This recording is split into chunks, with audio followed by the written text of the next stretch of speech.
السلام علیکم دوستو، امید کرتا ہوں آپ سب ٹھیک ہوں گے۔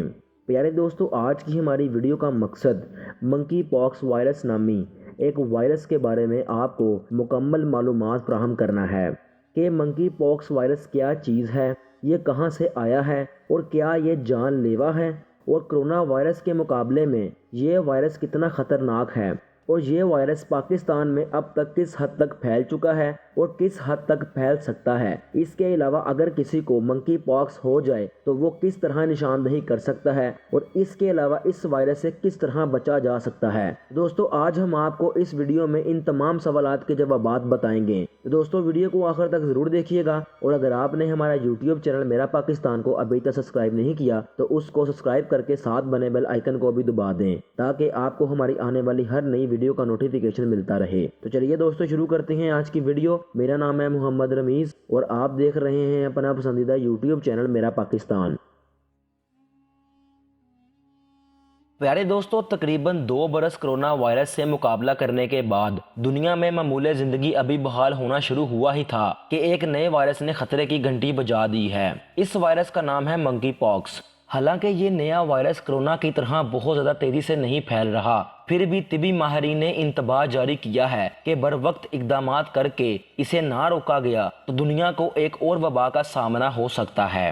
دوستو، منکی پاکس دراصل ایک ایسا وائرس ہے جو بنیادی طور پر جانوروں سے انسانوں میں منتقل ہوتا ہے۔ دوستو، یہ وائرس ایک کے پاکس وائری ڈائی وائرس فیملی سے تعلق رکھتا ہے۔ اس فیملی کو مزید 2 ذیلی خاندانوں میں تقسیم کیا گیا ہے جن میں 12 قسمیں ہیں، اور مجموعی طور پر اس فیملی میں وائرس کی 83 قسمیں پائی جاتی ہیں۔ اس فیملی سے تعلق رکھنے والے وائرس میں اسمال پاکس یعنی چیچک بھی شامل ہے، اور علامات میں قریب ترین ہونے کی وجہ سے منکی پاکس کو اس کا کزن بھی کہا جاتا ہے۔ دوستو، اب بات کرتے ہیں کہ یہ وائرس کہاں سے آیا ہے۔ منکی پاکس کا نقطہ آغاز افریقہ بتایا جاتا ہے۔ منکی پاکس کی 2 اقسام دنیا میں موجود ہیں، جن میں سے ایک قسم مغربی افریقہ میں جبکہ دوسری وسطی افریقہ میں کانگو طاس کے اطراف موجود ممالک میں پائی جاتی ہے۔ دنیا میں انسانوں میں منکی پاکس کا پہلا تصدیق شدہ کیس 1970 میں افریقی ملک ڈیموکریٹک ریپبلک آف کانگو میں ایک بچے میں سامنے آیا۔ دوستو، اب بات کرتے ہیں کیا یہ بندر سے پھیلا ہے۔ منکی پاکس کا نام سن کر اگر آپ کے ذہن میں یہ بات آتی ہے کہ اس کے پھیلاؤ میں بندر کی شرارت بھی تو شامل ہو سکتی ہے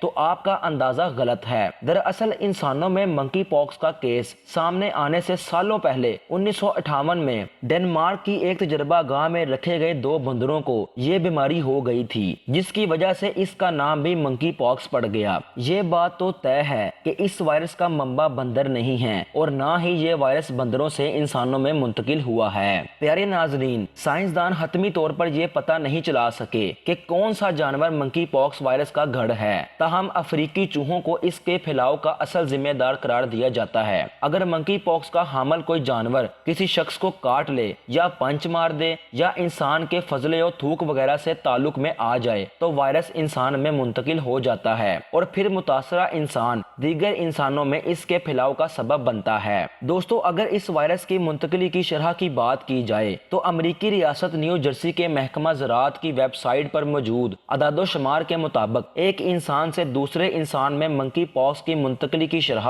3.3% سے 30% کے درمیان ہے۔ البتہ کانگو میں وائرس کے حالیہ پھیلاؤ کی شرح 73% کے قریب ریکارڈ کی گئی ہے۔ اگر کسی شخص میں منکی پاکس وائرس موجود ہے تو علامات ظاہر ہونے سے قبل ہی وہ اس وائرس کو دوسرے انسان میں منتقل کرنے کا سبب بن سکتا ہے۔ عام طور پر متاثرہ شخص کو زیادہ سے زیادہ 21 روز تک دوسرے لوگوں سے میل جول نہیں رکھنی چاہیے، ورنہ وائرس منتقل ہو سکتا ہے۔ دوستو، اگر اس وائرس کی علامات کی بات کی جائیں تو عالمی ادارہ صحت کے مطابق منکی پاکس کی علامات بھی چیچک سے ملتی جلتی ہیں، البتہ اس کی شدت چیچک سے کم ہوتی ہے۔ عام طور پر اس کی علامات 1 سے 2 ہفتے کے درمیان سامنے آتی ہیں۔ متاثرہ شخص میں پہلے سر درد، بخار، سانس پھولنے کی علامات ظاہر ہوتی ہیں، اور پھر چیچک کی طرح جسم میں دانے نمودار ہو جاتے ہیں۔ مرض کی شدت کے اعتبار سے ان دانوں کے حجم میں فرق ہو سکتا ہے۔ ان دانوں میں پس بھی موجود ہوتا ہے اور مریض کو بے چینی اور خارش بھی محسوس ہو سکتی ہے۔ دوستو، آج کی ویڈیو کے لیے بس اتنا ہی۔ انشاءاللہ اگلی ویڈیو میں ہم آپ کو اس وائرس کے متعلق بتائیں گے کہ یہ وائرس پوری دنیا میں کس حد تک پھیل چکا ہے، اس کے علاوہ ملک پاکستان میں اس وائرس کی کیا شرح پائی جا رہی ہے اور حکومت پاکستان نے اس وائرس سے نپٹنے کے لیے کیا کیا اقدامات بتائے ہیں۔ تو پیارے دوستو، یہ تھی ہماری آج کی ویڈیو۔ امید کرتے ہیں کہ آپ کو ہماری آج کی یہ ویڈیو پسند آئی ہوگی۔ بس آخر میں اللہ پاک سے دعا کرتے ہیں کہ اللہ پاک ہم سب کو اس وبا سے محفوظ فرمائے۔ دوستو، اگر ویڈیو پسند آئی ہے تو ویڈیو کو لائک اور اپنے دوستوں کے ساتھ شیئر ضرور کیجیے گا، اور اگر آپ نے ہمارا یوٹیوب چینل میرا پاکستان کو ابھی تک سبسکرائب نہیں کیا تو اس کو سبسکرائب کر کے ساتھ بنے بیل آئیکن کو بھی دبا دیں تاکہ آپ کو ہماری آنے والی ہر نئی ویڈیو کا نوٹیفیکیشن ملتا رہے۔ تو دوستو، آپ سے ملاقات ہوگی جلد ہی کسی دوسری ویڈیو میں۔ تب تک اپنا اور اپنے پیاروں کا بہت خیال رکھیے گا۔ ٹیم میرا پاکستان کو اپنی دعا میں یاد رکھیے گا۔ اللہ حافظ۔